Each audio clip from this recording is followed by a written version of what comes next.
abroad for more than a quarter of a century, mostly in third world countries, and more than 10 of those years in the Middle East, where he came to know and understand clearly the true Islam, far better than most.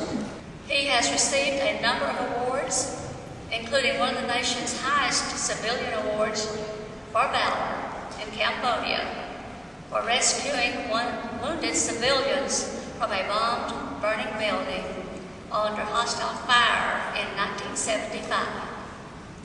Since moving to California, Jim has been active in the California Congress of Republicans, an associate with the Federated Republican Women, the United American Committee devoted to educating Americans about the true nature of Islam. We are in a war, some people say, with terrorism. We are not at war with terrorism. Terrorism is a tool. It is the act of causing so much fear in an opponent that they want to cut and run or quit and submit. We are not dealing with special fundamentalists or radical Muslims. We are dealing with honest Muslims, like Osama bin Laden, who is emulating Muhammad and doing what the Quran tells them to do. They are being faithful to their religion. They want to terrorize us into submission to them. We haven't been doing too well. We have let the anti-God crowd, led by the American Civil Liberties Union, kick God out of our schools. They are now ushering Allah into our schools. Islam is a cult, nothing more.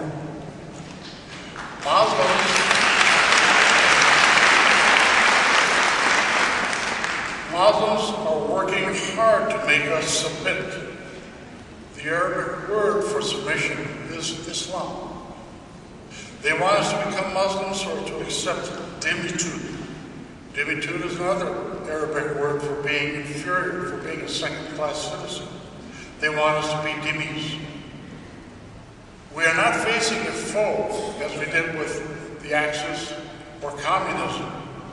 The cult of Islam is implacable, and this fact seems to elude many of our leaders. We have leaders who foolishly parrot Islamist taqiyya. Taqiyya is another word, propaganda. That Islam is a religion of peace. That Muslims are not the enemy. BS.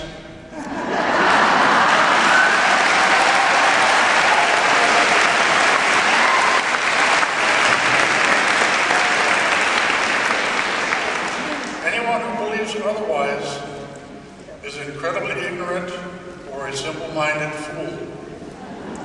Islam's assault is smart, and many of our leaders can't get a handle on this. They seem to be befuddled. Militarily, they are shooting at us, they're blowing us up, they're cutting our throats. They have no military identifiable command and control structure, so our generals are befuddled. They don't know where to go blow something up. Islam's goal is to weaken us.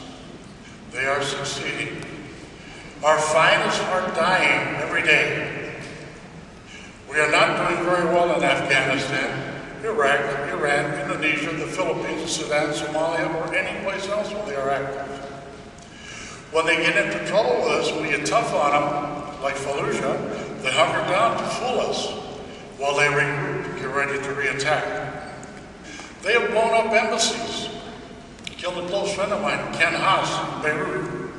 They've blown up embassies. The USS Cole, the Khobar Towers in Saudi Arabia, the Marine barracks in Beirut. They've taken hostages in Tehran, and they did 9/11. Why are they doing this? Who are we that we should deserve such wonderful attention? We are the linchpin of civilization, of what is basically good, decent, and civilized. The Muslims know that when and if the United States fails, so will go the rest of civilization.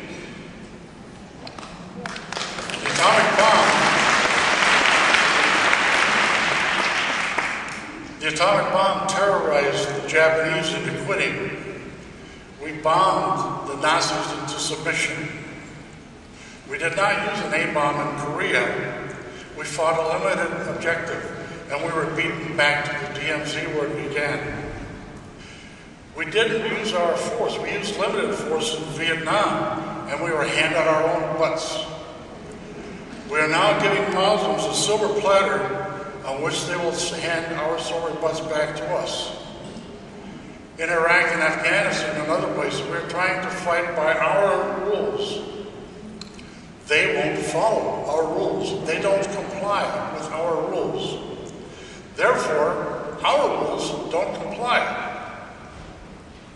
It stands to reason that we cannot win a war with them unless we follow their rules or establish some new rules of our own.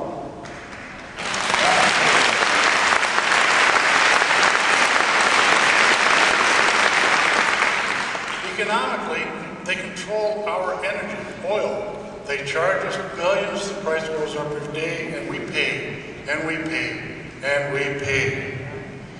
Our dollars buy every bullet, every grenade, every rocket, every landmine, politically correctly called an IED, that kills an American. They're using Yankee dollars to kill Yankee soldiers. They invest in us. They're taking control of us. They buy and control our stocks. They're in the stock markets. They bought into our media. They have silenced, to a certain extent, my favorite, Bill O'Reilly. He used to go after Saudi sheiks.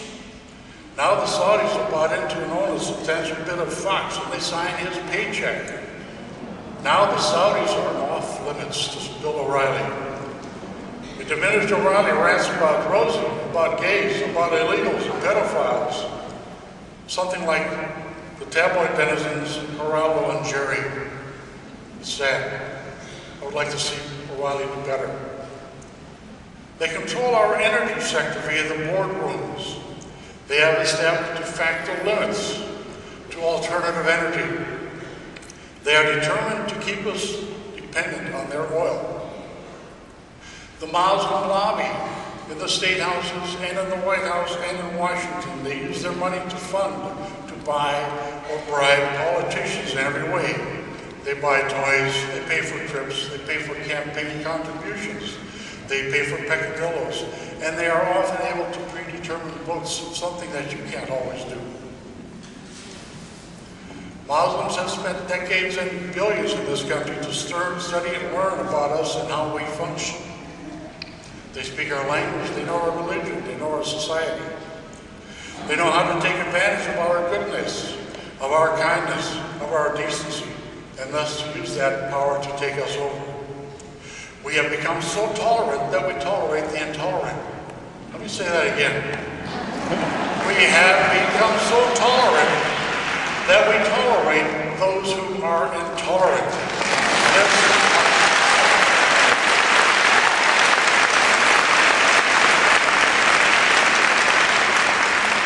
They know our laws better than most of us do, and they are using them to subvert us. They have thousands of bankers and lawyers increasingly in control of our everyday life. They have infiltrated our government.